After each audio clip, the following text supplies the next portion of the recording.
fantastic job. He didn't need this. He didn't need it.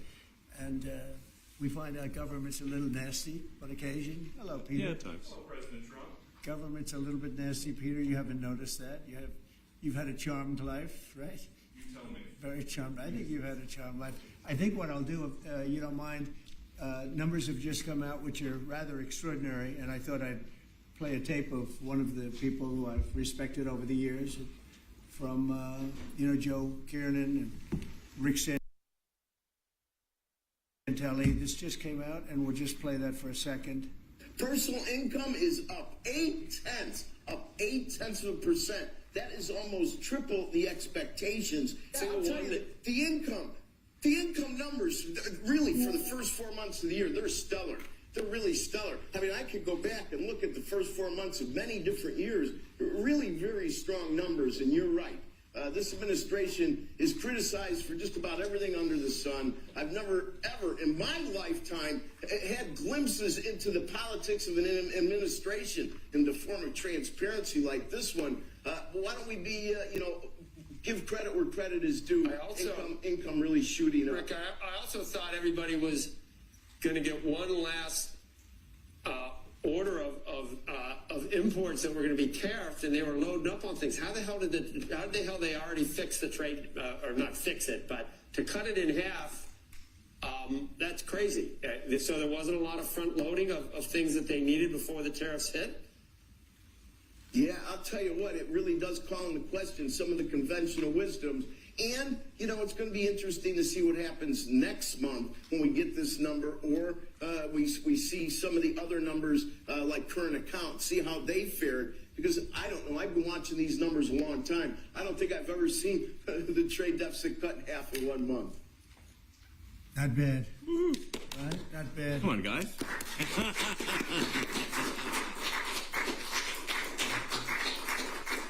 Yeah. I see Howard and Scott are here, so it's great. You guys want to stand over here? You might as well. You're the ones that help produce those numbers, and it'll only get better. The tariffs are so important, and that's why we were so happy with the decision yesterday where the tariffs continue, because without the tariffs, our nation would be imperiled. We would really be imperiled. I think I can say that with great surety, Scott and Howard. And so we were very happy to get that decision, that big decision yesterday. And today it's about a man named Elon, and he's one of the greatest business leaders and innovators the world has ever produced. He stepped forward to put his very great talents into the service of our nation, and we appreciate it. And I just want to say that Elon has worked tirelessly helping lead the most sweeping and consequential government reform program in generations. And the kinds of things that he's found and his people have found. He's brought a group of very smart people in, and they found things that are pretty unbelievable. I have to say that the numbers that we're talking about are substantial, but they're going to be very much more substantial with time, because many of the things that we're working on right now, we're going to have to remember Elon as we find them, but the numbers could double and triple because many things, we don't want to go out with them until we're sure, but we've found things that are unbelievably stupid and unbelievably bad. With the Department of Government Efficiency, Elon's delivered a colossal change in the old ways of doing business in Washington. DOGE has installed geniuses with an engineering mindset and unbelievably talented people in computers. I actually asked Elon one time, what's their primary thing? And they have a lot of primary things, all having to do with being smart. But he said the thing that they're really the best at is working with computers, so that they can't be outsmarted by somebody that's not so honest, that happens to also be good with computers, but not as good as these people. But the mindset in the senior ranks of every federal department, and it's really changed. And with Elon's guidance, they're helping to detect fraud/waste and modernize broken and outdated systems. So as you know, we're talking about various systems and changing systems. And, sadly, it takes a long time to do that. You'll change, let's say, a system at IRS and computerize it properly, where the job can be done in 1/10 the time, but it takes sometimes years to rebuild those systems. But we've started. In many cases, we've started. I will say that this has less to do with Elon, but the air traffic control systems we're bidding out to the best companies in the world, those systems right now. They were what the previous administration was horrible what they did. They spent billions and billions of dollars, and in the end, it didn't even come close to working. They tried to hook up wire to copper, and it can't be done. And they just spent billions of dollars and just wasted money. Actually made the system much worse. So we're going to get a brand new modern system. Congress is working with us on that, and we're going to get it done as quickly as we can. But it's in the works, and once it's done, it'll be good for 30 years.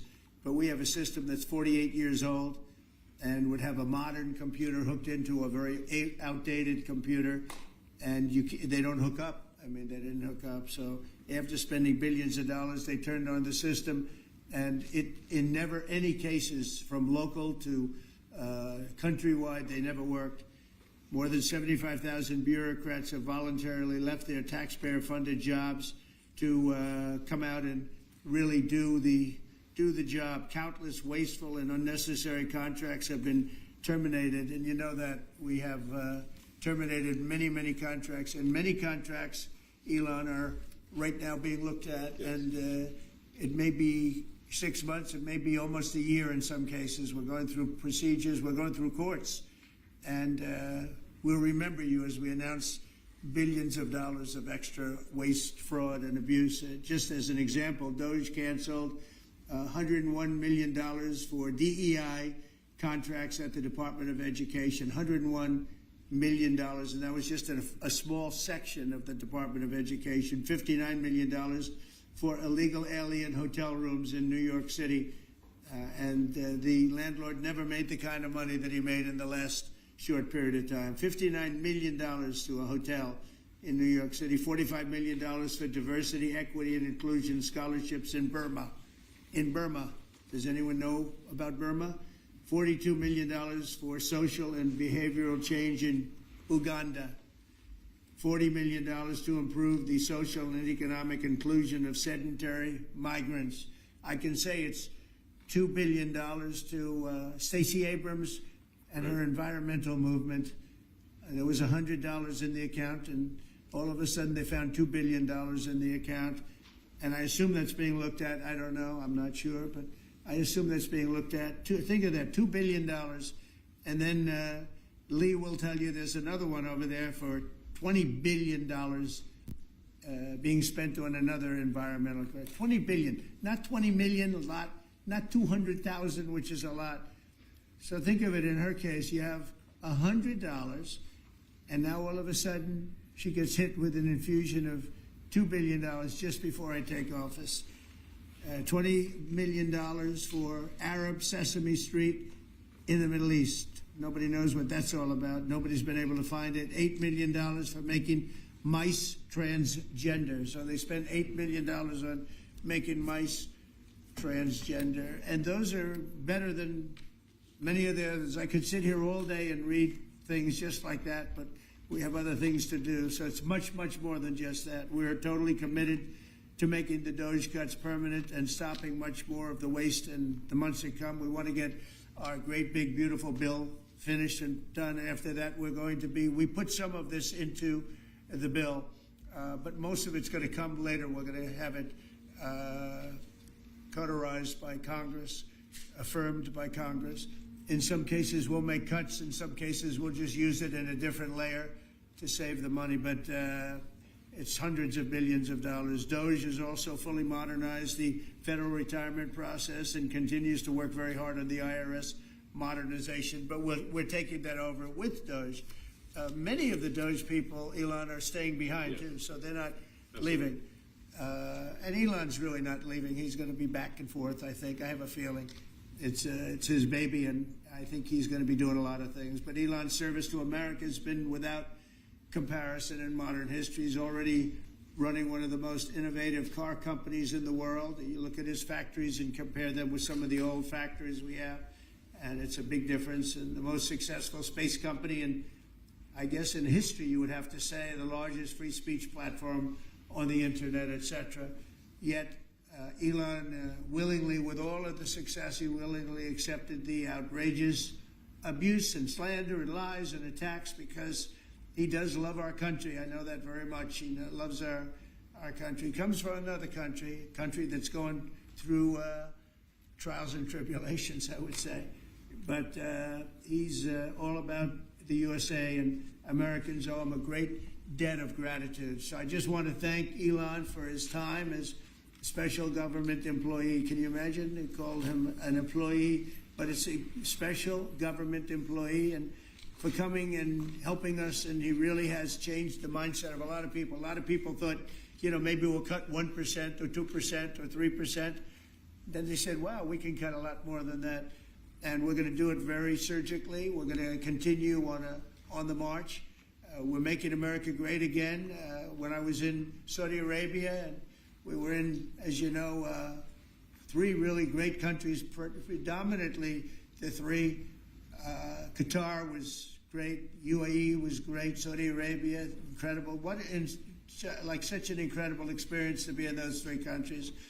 But the Crown Prince of Saudi Arabia, and I must tell you, the great leaders of the other 2 that we just mentioned, they all said the same thing, that the United States is the hottest country right now anywhere in the world. And 6 months ago, we thought it was dead. It was like a dead country.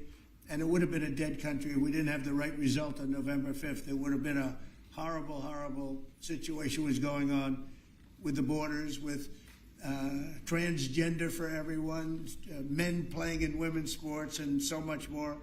But they were saying the hottest country anywhere in the world. And then I played that little clip because that was one person who was respected, but there were 2 people, because Joe was in that one too. Joe's a good man. But that was one group of people saying something about the success of what we've done over the last 4 months. They cannot believe it. In the one case, they said they've never seen anything like it as long as they've been doing what they've been doing. They've been doing it for a long time. So I want to thank Elon for helping. And again, the United States right now is the hottest country anywhere in the world. There's no country as hot. And we're doing really well. When I left, we had no wars, we had no problems. We defeated ISIS, we rebuilt our military, and we had no inflation. And when I came back, we had a lot of inflation. We had wars all over the place. We had the embarrassment in Afghanistan, where we gave up billions and billions of dollars of military equipment, the most embarrassing moment in the history of our country, I believe. I believe that strongly. We have Russia with Ukraine. We had the attack in Israel in October, the horrible attack, October 7th. Horrible, horrible attack. Nobody's ever seen anything like it. And now we have something where we're really healing a lot of that. We stopped India and Pakistan from fighting. I believe that could have turned out into a nuclear disaster. And I want to thank the leaders of India, the leaders of Pakistan, and I want to thank my people also. We talked trade. And we said we can't trade with people that are shooting at each other and potentially using nuclear weapons. And they're great leaders in those countries, and they understood, and they agreed. And that all stopped, and we're stopping others from fighting also, because ultimately we can fight better than anybody. We have the greatest military in the world. We have the greatest leaders in the world. We put one of them in charge of the Joint Chiefs of Staff, as you know, General Raisin Kane. And we wiped out ISIS, completely wiped out ISIS in 3 weeks. They said it would take 5 years, and we did it in 3 weeks. And that's the way it is, but we don't want to have to use our military. We want to be peace through strength when we can, and that's the way we're going to have it. So I just want to thank Elon and all of his people. Most of those people are staying, almost all of them are staying, and they're going to be with us. And you're going to see the results coming long into the future. Even a year and 2 years later, you're going to see a lot of the results, and those hundreds of billions of dollars are going to be adding up, and they're going to continue to add. It'll be interesting, really interesting to see what the final number is going to be. But again, Elon gave an incredible service. Nobody like him. And he had to go through the slings and the arrows, which is a shame because he's an incredible patriot. The good news is that 90% of the country knows that, and they appreciate it, and they really appreciate what he did. And I gave him a little special something we have here. Thank you. A very special, that I give to very special people. I have given it to some, but it goes to very special people, and I thought I'd give it to Elon as a presentation from our country. Thank you. Thank you, Elon. Thank you. Take care of yourself. Thank you. You see the lock. The lock on this is amazing. That's right. Large lot. Well, let me say perhaps a few words that this is not the end of Doge, but really the beginning. My time as a special government employee necessarily had to end. It was a limited time thing. It's 134 days, I believe, which ends in a few days. So that, it comes with a time limit. But the Doge team will only grow stronger over time. The Doge influence will only grow stronger. I liken it to sort of Buddhism. It's like a way of life. So it is permeating throughout the government, and I'm confident that over time we'll see $1 trillion of savings and a reduction in $1 trillion of waste and fraud reduction. The calculations of the Doge team thus far, in terms of an FY25 to FY26 delta, are over 160 billion, and that's climbing. We expect that number will probably go over 200 billion soon. So I think the Doge team is doing an incredible job. They're going to continue doing an incredible job, and I'll continue to be visiting here and be a friend and advisor to the president. And I look forward to times being back in this amazing room. By the way, isn't this incredible? Look at this incredible. It's stunning. I think the way that the Oval Office, how the president has just completely redone the Oval Office. It's beautiful. I love the gold on the ceiling. Thank you. It's pretty nice. Yeah. It's been there a long time. That was plaster. Nobody ever really saw it. They didn't know the eagle was up there. And we highlighted. It's essentially it's a landmark, a great landmark, and that's 24-karat gold. And everybody loved it. And now they all see it when they come in. So it's been good. The Oval Office finally has the majesty that it deserves, thanks to the president. So I look forward to continuing to be a friend and advisor to the president, continuing to support the Doge team, and we are relentlessly pursuing $8 trillion in waste and fraud reductions, which will benefit the American taxpayer. That's it, really. Thank you, Mr. President. Thank you. Right. Great job. Thank you. President Trump, the president mentioned that you had to deal with all the slings and arrows during your time at Doge. There's this. Well, some of the people, some of the media organizations in this room were the slingers. Well, so there is a New York Times report today that accuses you of blurring the line between. It's the New York Times. Is that the same publication that got a Pulitzer Prize for false reporting on the Russiagate? Is it the same organization? I think it is.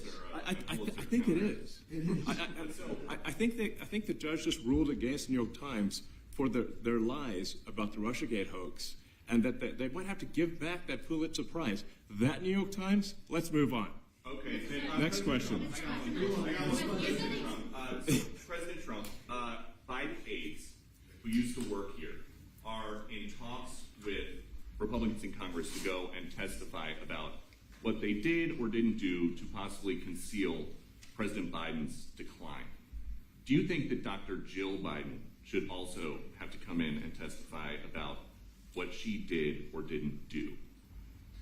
Well, I hate the concept of it. It's the wife of a man who was going through a lot of problems, and everybody that dealt with him understood that. And I guess it came out during the debate loud and clear. That was the biggest signal of all.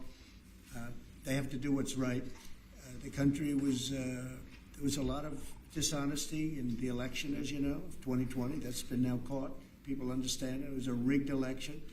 And when you go further out, when you see the auto pen, I think the auto pen is going to become one of the great scandals of all time, because you have somebody operating it or a number of people operating. Because I knew Joe Biden. Joe Biden wasn't in favor of opening up borders, letting 21 million people into this from prisons and mental institutions and gang members. He wasn't into that at all. And who signed these orders, proclamations, and all of the different things that he signed that set our country so far back, that was so bad for our country? With the auto pen, how would it work? Like, we're in the Oval Office right If there was a group of rogue staffers that worked for you who wanted to advance a bill or an executive order without your knowledge, how could they do it? How do they do Well, it? it's very hard because I'd read your newspapers or your media the next day and I'd say, well, I didn't approve that, and I would find it. I mean, they wouldn't get away with it for long because I'd say, I never signed that. Who the hell signed that? Auto pens, to me, are used to sign letters to people because we get, I think they said 20,000 letters a week, and you like to be able, when somebody takes the time to write a letter, it's nice to sort of write back. And auto pens are meant for that. Auto pens are not meant to sign major proclamations or tax cuts or borders, anything having to do with the border, which is so important. And if it happened on my watch, I would be able to see it because the next day or sooner I'd be reading about something that I knew nothing about and who the hell signed this. So I almost never used the auto pen. In fact, yesterday I was signing about 81, I think it was 81 proclamations and statements to people that I think should be signed by us. I think when you write letters to foreign dignitaries or presidents or prime ministers, you should be signing those letters, not done with auto pens. I understand he signed almost everything with an auto pen. It's a very dangerous thing. It really means you're not president. Whoever operated the auto pen, and we think we know who that is, and it was actually more than one person, but that's not what the presidency is all about. I hardly used to hear that. Are you going to reinstate the tariffs on China? You said that they violated the agreement with the U.S. Well, they did. They violated a big part of the agreement we made. You know, if you read that whole statement, I was very nice to them. I helped them because they were in trouble with the stoppage of a massive amount of business. But I'm sure that I'll speak to President Xi and hopefully we'll work that out. But yeah, it's a violation of the agreement. Yeah, please. Mr. President, can you give us an update to the latest ceasefire agreement that Israel has agreed to, but Hamas still considering? Well, they're very close to an agreement on Gaza, and we'll let you know about it during the day or maybe tomorrow, and we have a chance of that. And I think we have a chance of making a deal with Iran also. They don't want to be blown up. They would rather make a deal, and I think that could happen in the not-too-distant future. That would be a great thing if we could have a deal without bombs being dropped all over the Middle East. That would be a very good thing. They can't have a nuclear weapon. We want them to be safe. We want them to have a very, very successful nation. Let it be a great nation, but we can't have that. They cannot have a nuclear weapon. It's very simple. And I think we're fairly close to a deal with Iran. Mr. Musk, a question for Elon. Yeah, please. You said just now that you look forward to being a friend and advisor to the president. So do you expect to continue advising the president and Doge informally, or are you going to sort of shift your focus entirely to your companies?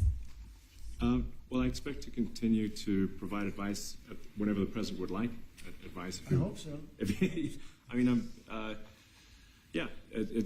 expect to remain a friend and an advisor, and certainly if there's anything the president wants me to do, I'm at the president's service. Mr. Musk, on Doge, you said that there was $1 trillion promise for cuts from. Yes, I think we do expect over time to achieve the $1 trillion.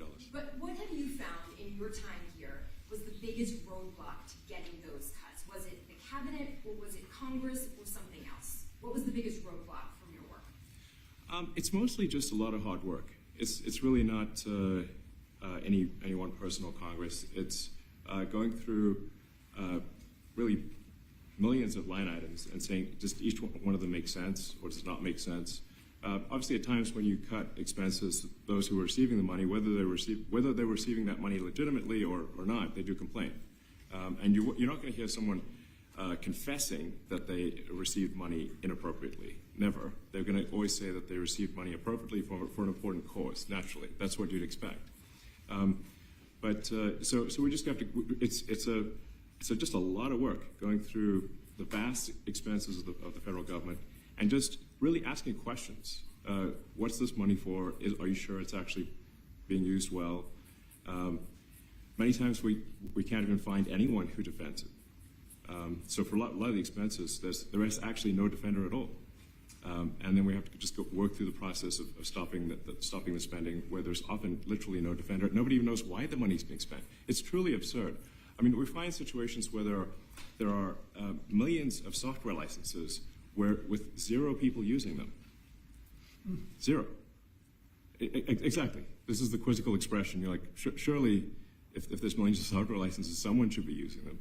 No, and then we've got to go through the process of saying, okay, look, if no one's using the software, we need to terminate this software license agreement. That's everywhere in the government, by the way. Mr. Musk, what do you think would be easier, colonizing Mars or making the government efficient? It's a tough call, but I think colonizing Mars and making life multiplanetary is harder. And as I said, we do expect to achieve over time the $1 trillion of savings. We can't do it in like a few months, but if you say by I think the official end of DOGE, which the president may choose to extend, is the middle of next year. If you say by the middle of next year, with the support of the president and Congress, could we achieve $1 trillion of savings? I think so. We're on track to do so. Do you have faith that Congress is going to Go ahead. Mr. President, you had mentioned earlier in the week that DOGE had become a whipping boy, and as the president mentioned, you went through a lot to go through this process. Yes. Was it worth it for you, and what would you change? Yes, so what we found was happening was that if there were any cuts anywhere, then people would assume that was done by DOGE.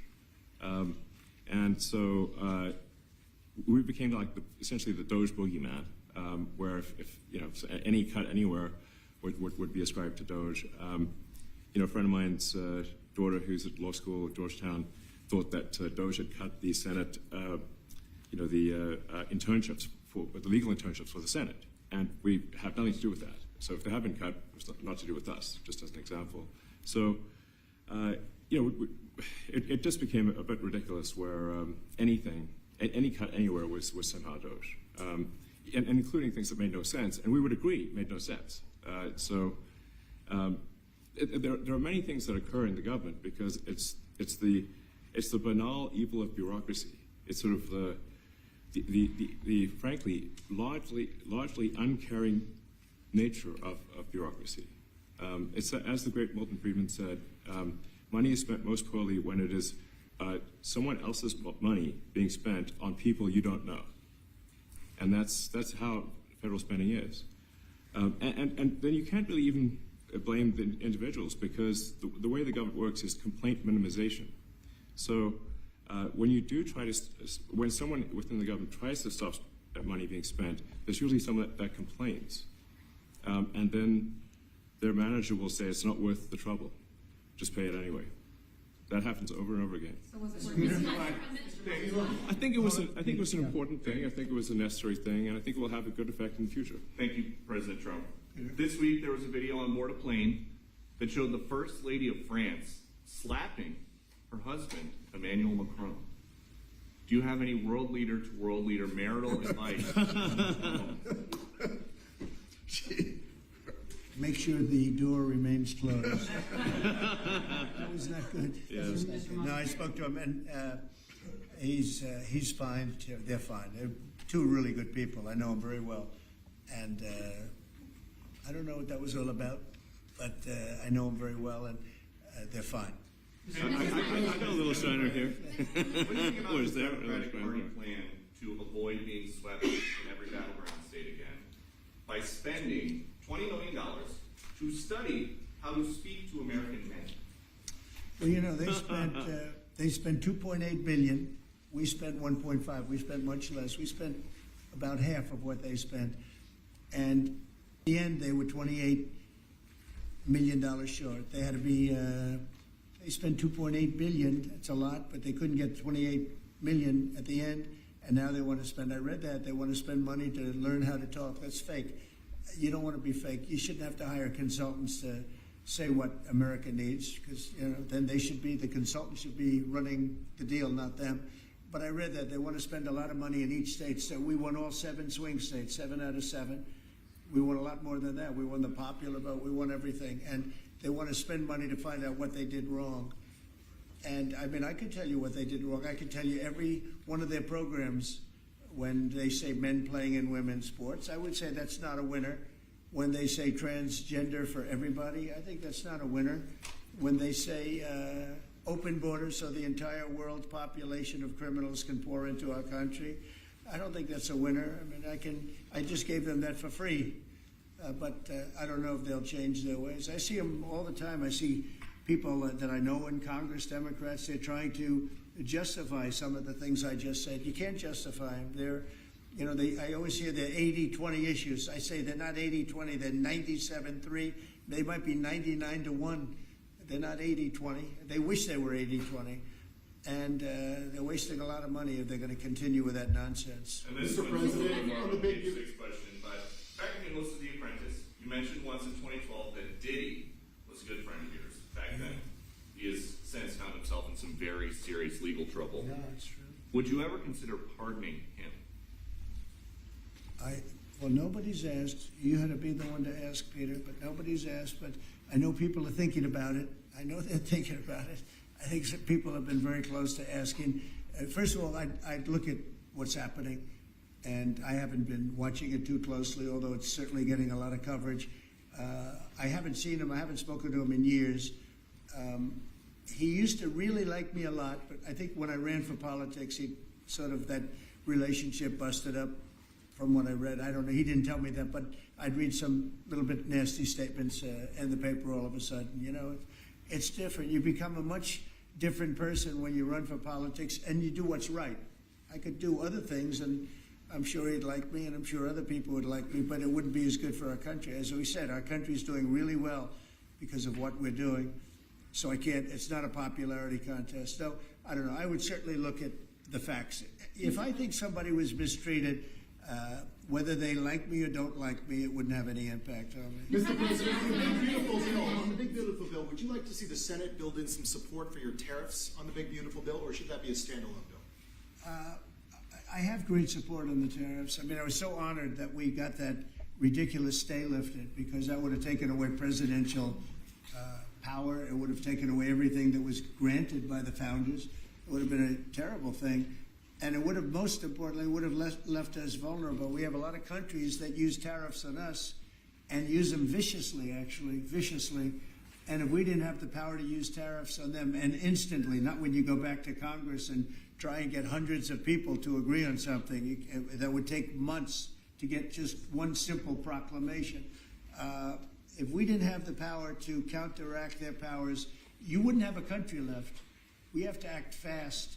We have to be fast and nimble, as they say.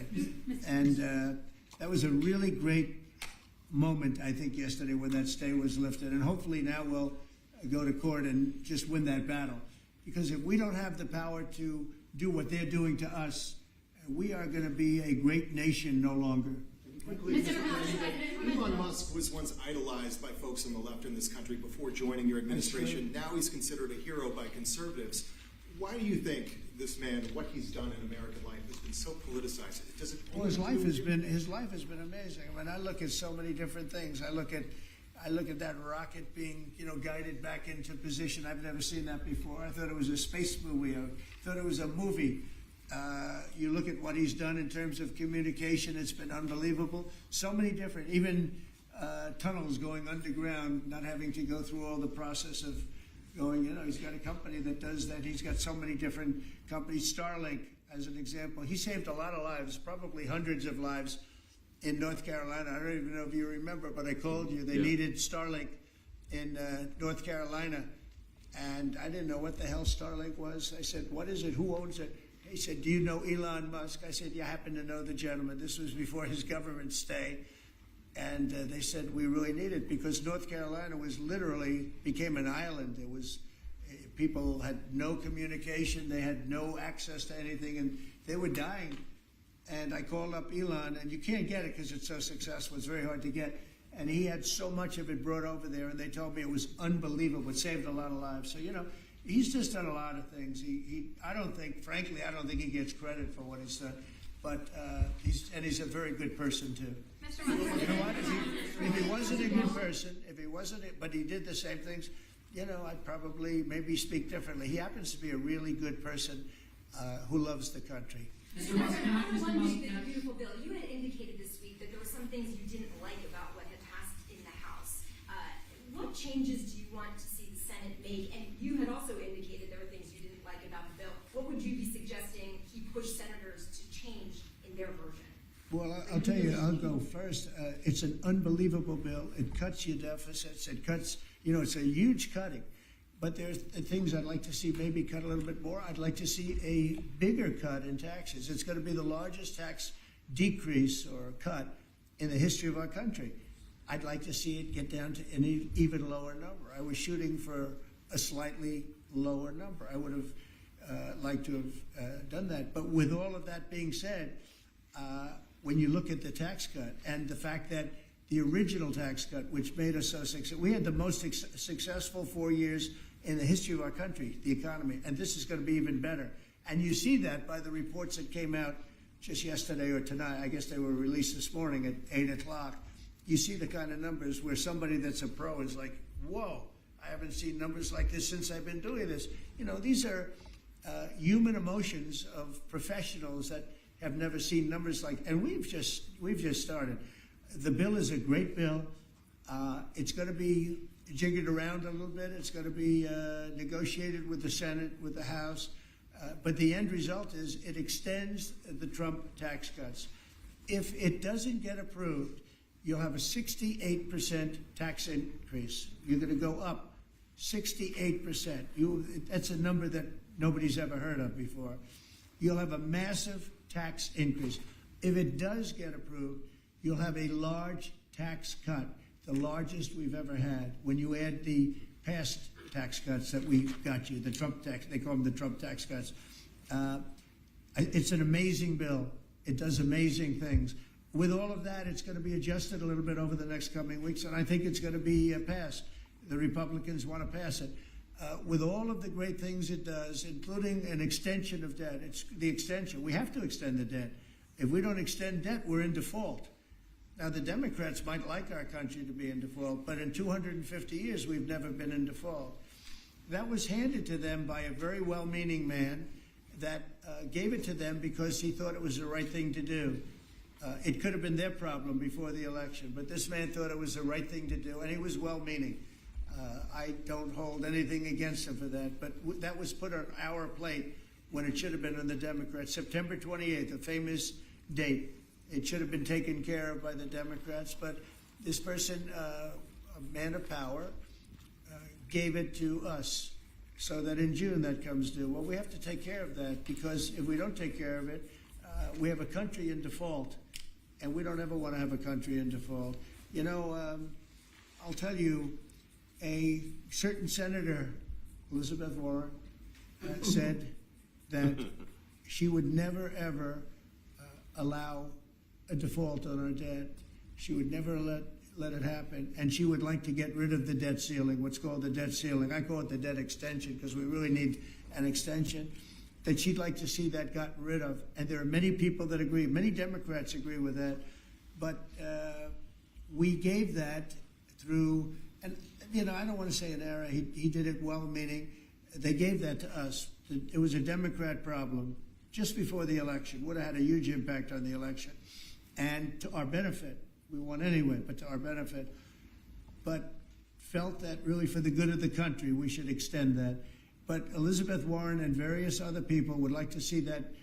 Her whole career, she wanted to see it terminated, gotten rid of, not being voted on every 5 years or 10 years.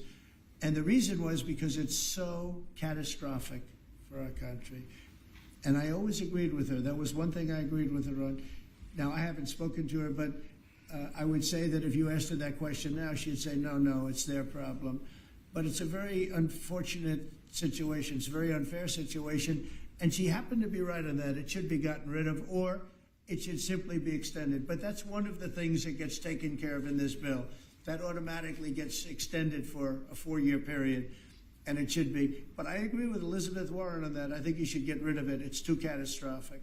Mr. Musk, Yeah, please, go ahead. do you want to see, Mr. Musk, to the bill? And to international students, I guess you welcome to study in the United States. And one question for Mr. Musk. To students, well, we want to have great students here. We just don't want students that are causing trouble. We want to have students. I want to have foreign students. I think Harvard, it's close to 31%. That's a lot. Our country's given $5 billion plus to Harvard over a short period of time.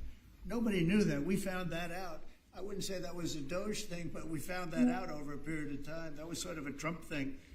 We ended up in litigation for other reasons because they're very anti-Semitic.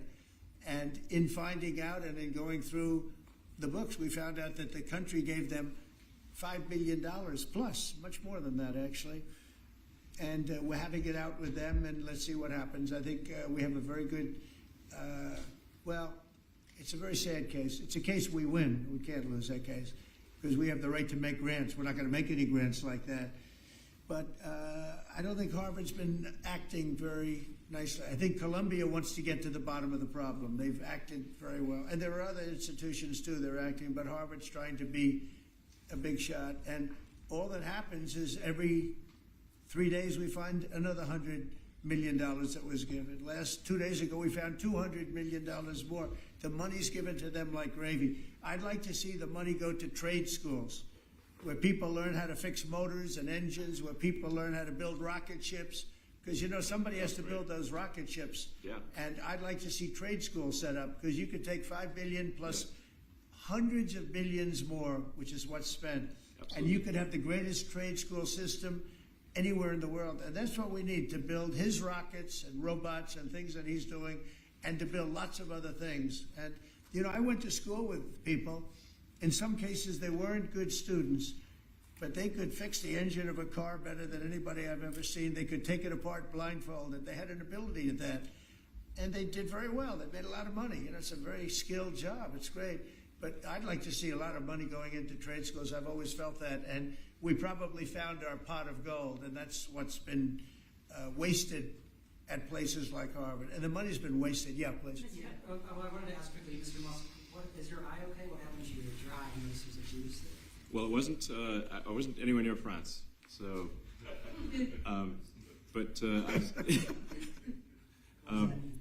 No. I didn't notice about the First Lady of France getting slapped. You know. I didn't notice. I was just horsing around with Lilex, and I said, "Go ahead, punch me in the face," and he did. Turns out, even a 5-year-old punching you in the face actually does. That was X that did it? Yeah. X could do it. If you knew X, I was with his mom right now. But I didn't really feel much at the time, and then I guess it bruises up. But I just horsed around with the kids. I didn't basically. notice it, actually. I know that you try to stay pretty neutral because not your war, but And by the way, not my war. I just want to solve the problem for people. This was not a war that was going to happen if I were president. right, and so not your war, but as you try to fix it, and as you survey this hellscape of the Ukrainian front lines, It's horrible. and you and your team deal with a very stubborn Vladimir Putin. Do you And Zelensky. Yeah. But do you look at this Very stubborn Zelensky, too. any differently now? Like, do you look at this and see Putin as the good guy or the bad guy? So I've known him very well. And I went through a lot of things with him because Russia was, the Russia hoax turned out to be a total hoax. New York Times, they got a Pulitzer Prize. They have to give back the Pulitzer Prize. That's my lawsuit. And they're doing very poorly in that lawsuit. But, they wrote stories about how it was true and it was false. And, a lot of Washington Post also. I have gotten to see things that I was very surprised at. Rockets being shot into cities like Kiev during a negotiation that I felt was maybe very close to ending. We were going to solve a problem, and then all of a sudden rockets got shot into a couple of cities and people died. I saw things that I was surprised at, and I don't like being surprised. So I'm very disappointed in that way. With that being said, I'd like to see it end. 5,000 people, I think the number's even more than that, but 5,000 people a week are being killed. Mostly soldiers, but also people that live in little cities and towns throughout Ukraine. And I'd like to see that stop. And I asked Caroline this yesterday, but I want to ask you directly. So many of the things that you're trying to do are held up in court right now. If the courts are going to have so much influence over U.S. policy, do you wish you would have just become a judge instead? Yeah, well, look, it wasn't meant to be that way. If you look at the founders, the president had certain powers, and you have your three groups, and they all had supposed to be pretty equal powers. But you can't have a judge in Boston running foreign policy in places all over the country because he's got a liberal bent or he's a radical left person. That's what the executive branch is for, and you have checks and balances. But we had millions of people pour into our country, many criminals poured into our country, murderers, mental institutions from all over the world being emptied out into our country. And if we don't get them out and get them out quickly, we're could lose your country very easily. This is a bad, that anybody would allow this to happen to our country. You know, with all of the things, we took over inflation, we took over some wars, we took over a lot of problems that didn't exist when I was president. None of it existed. We wiped out ISIS. Other than that, we had no wars. Putin was never going to hit Ukraine. Israel would have never been attacked. That attack, as you know, Iran had no money. They didn't have money for Hamas. They didn't have money for Hezbollah. They had no money whatsoever. That wasn't going to happen. All of these things that happened weren't going to happen. You wouldn't have had inflation. So it's very sad when I came back. But the thing that is the hardest is that they allowed 21 million people into our country, and many of those people are stone-cold criminals. They moved their criminal population into the United States, and of all the things that, you know, are bad, I solved inflation, I believe, already. I got the fuel prices down. The fuel prices came down. That's one of the reasons. They screwed up the energy. They screwed up the cost of gasoline and oil and gas. And you had tremendous inflation, the greatest inflation probably in the history of our country under Biden. And when people said, oh, but the economy was, no, the economy was terrible for the people because they couldn't afford the energy. And the energy brought everything else up. Energy is the big deal. But with all of that, we solved that already. In 4 months, we solved it. $1.99, $1.98 gasoline. First time people have seen that in a long time since my term. But the hardest thing to solve is millions of people pouring into our country, many of whom are criminals. Because remember, these countries are smart. Their leaders are very street smart. They're sending the people that they don't want. They don't want the people that are there, that are law-abiding, that are productive, that are working hard. They want people that are in jails. We have them. They allow them to come in.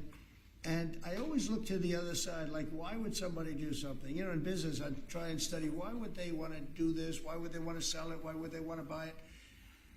One thing I can't figure out is, what would an administration, what were they thinking when they allowed millions of people from prisons all over the world, not just from South America, Venezuela, all over the world, from the Congo in Africa, hundreds of people, thousands of people from the Congo, rough prisoners, from Asia, from Europe, rough parts of Europe.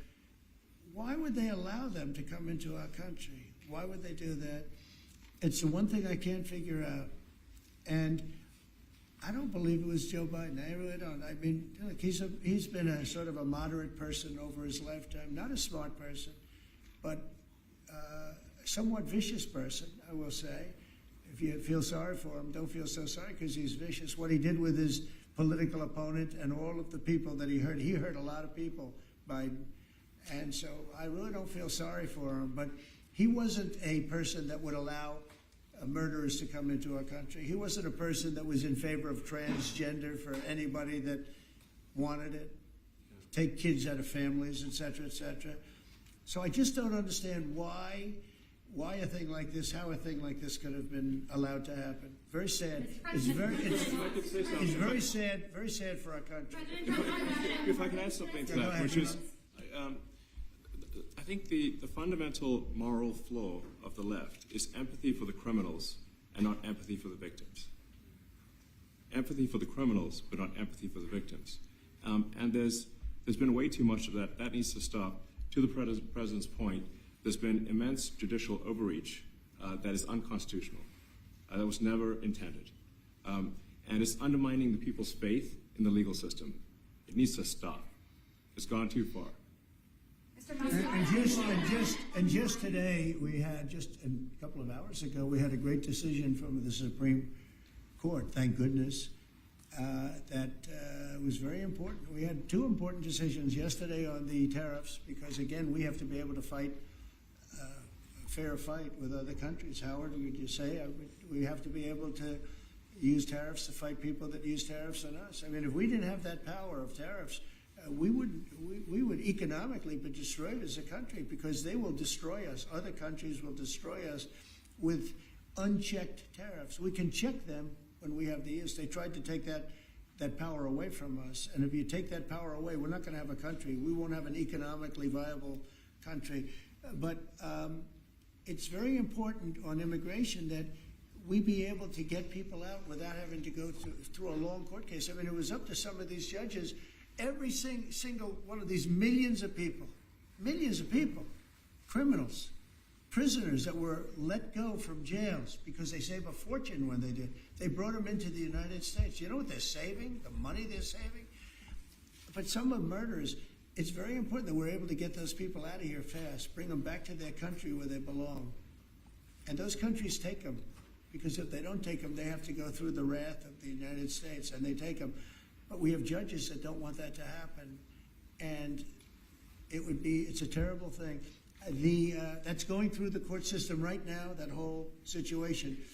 But when ICE and with Border Patrol, they've done an incredible job. When they do this incredible job and they capture 100 killers and drug dealers, and we can't keep them for years here as we go through trials. We have to get them out rapidly, and we know who they are. We know who they are. And we're very careful about who they are, but we have to get them out rapidly, or again, we're not going to have a country. Okay? Maybe one or two more. Go ahead, please. That tariff may also affect companies like Tesla, which has cars manufactured abroad, and this is also to use Musk. Well, he's going to end up building his whole car here. I mean, I thought he built his whole car. Pretty much he does. He's got incredible factories, like I looked at one in Texas. It's unbelievable. No way. All of the manufacturers will build their parts here too. I mean, it used to bother me. They make a part in Canada, a part in Mexico, a part in Europe, and sent all over the place, and nobody knew what the hell was happening. I think it's ridiculous. You build a car, make it in America, and I gave them a little leeway on that. I gave them some leeway. But over the next year, they've got to have the whole thing built in America. That's what we want. We want America.